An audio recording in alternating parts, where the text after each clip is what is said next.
good evening to all of you listening in live through the internet and maybe through a delayed emission of this broadcast. Tonight, the topic of discussion is the European emission trading system and how this system will look like after 2012. We are honored to have Avril Doyle, the rapporteur of this dossier in the Environment Committee, next to me.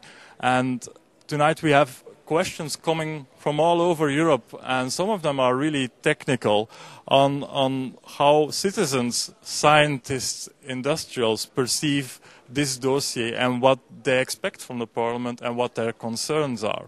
And a question that we got from Ireland and the Czech Republic had to do with the element of auctioning emission allowances. In the past, we saw those allowances allocated mainly for free to companies, but in the future, the proposal by the Commission talks about selling those allowances.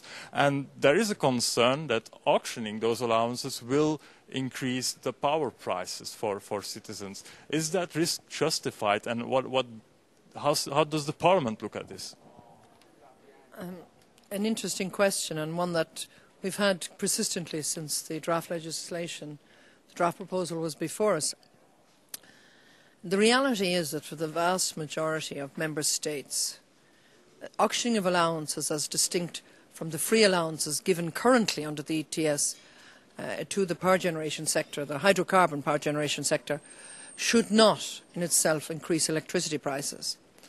I'm not saying electricity prices won't go up, because the price of coal, the price of oil, the price of gas may well go up, and various other input prices in labour and insurance and all the rest. But the actual price of the tonne of carbon itself has already been taken by the power gen sector. They got free allowances, are getting free allowances at the moment in most of our member states. They have put the price of the carbon through to the end user, to the consumer, to the industrialist at the moment. And they have pocketed the windfall profits. In other words, for every tonne of carbon that they got an allowance for free from, they have, at today's price, about 26 euros a tonne. They have actually pocketed that 26 euros per tonne themselves. So the power gen sector have had huge windfall profits. The only change post-2012 is that we're saying the power gen sector must buy at auction the allowances for every tonne of carbon they emit, and the revenue from the auction of allowances will go to each member state, not the power gen sector. So already the price of carbon is factored into the consumer's electricity bill, and that will continue post-2012. So on this move alone, there should be no increase in the price of electricity. We see that quite a lot of questions have to do with the economy. One element is a new term that has been introduced in the debate, is so-called carbon leakage. Companies, industrial installations leaving Europe due to the price of CO2 we are introducing here. How has this issue been debated in the Parliament, and what solutions for that risk does the Parliament offer at the moment? And at all, is it a justified cost to deal with that? Well, carbon leakage is one of the most debated areas as well. You're picking the really hotspots, if you like, on the draft proposal. Basically, the whole issue of carbon leakage, particularly for carbon-intensive and energy-intensive sectors, is of major concern, and it is concern to me. It will only arise if an international agreement isn't equitable in how it treats different sectors internationally, if you like. In other words, if there's an encouragement because of the price, we in Europe, in our emissions trading system or our cap and trading system, increase the cost of a product, and the industrialist makes a decision to relocate, or the consumer makes a decision to purchase products from another country outside the EU that doesn't have the same carbon constraints, in other words, is not looking after the environment in terms of reducing their CO2 emissions. So this is what we're trying to deal with here. We have dealt with the carbon leakage sector very considerably in the Environment Committee's report on this area, and Environment Committee's report was discussed today. Initially, we had the first trialogue on this area. So it's an area that both the Presidency, the Parliament and the Parliament are extremely keen to get right. We will not disadvantage European industry, disadvantage or put at risk European jobs in a global agreement that isn't equitable in this area.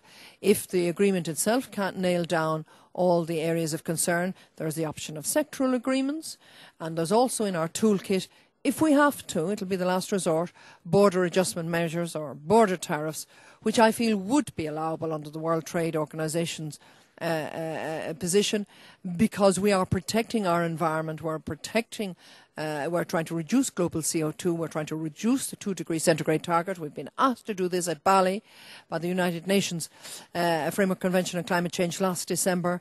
We have a goal to have our legislation ready by December, 12 months in Copenhagen, and meanwhile we have Poznan Convention in a couple of weeks' time, in 6 weeks' time, at which we hope to have some of the interim issues on the table and be, if you like, well on the way to a final global agreement in Copenhagen. Carbon leakage, putting at risk European industry, European jobs, is not what this Parliament wants to do. It's not what the Presidency wants to do. Indeed, I think the sectors concerned, the real at-risk sectors, if we don't have an equitable global agreement, will be happy enough with the outcome of what we agree, hopefully in first reading agreement this December. We're working very hard to bring as much certainty for any industries that have concerns, and there are industries with legitimate concerns.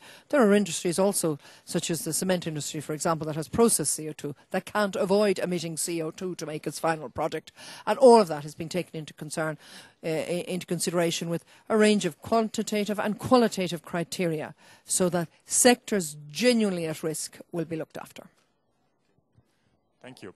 I just want to introduce right now Member of Parliament Lena Ek, the rapporteur for the ITRE Industry Committee on the emissions trading dossier, and maybe drop in with a specific question that was dealt with in that committee very heavily, which is the carbon leakage issue, and how the ITRE Committee handled that issue in relation to the Environment Committee. Well, I could be very short, very much the same, actually. Meaning that first, I think always in a heated debate when you have a very difficult legislative proposal, you tend to exaggerate or underestimate different questions. I'm not saying that carbon leakage isn't a problem. We all know that we have to deal with this, but I'm making parallels with when I was a rapporteur on the Chemicals Directive, and what we had almost the same kind of discussion. And now when the legislation is in place, we could see that a lot of countries around Europe are starting to apply the same standards, and I think this will be the same here. So Mrs. Doyle just outlined what we've tried to do, and in addition to that, I should say that bilateral agreements with neighboring countries is also really important, like for the cement industry.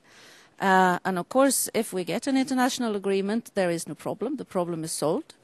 If we don't, we have a lot of things to tackle, and one of the things is carbon leakage, and we have the proposals in place to identify the sectors and to see what we can do in case of a breakdown in the Copenhagen negotiations. But all of us who work with this are actually quite hopeful.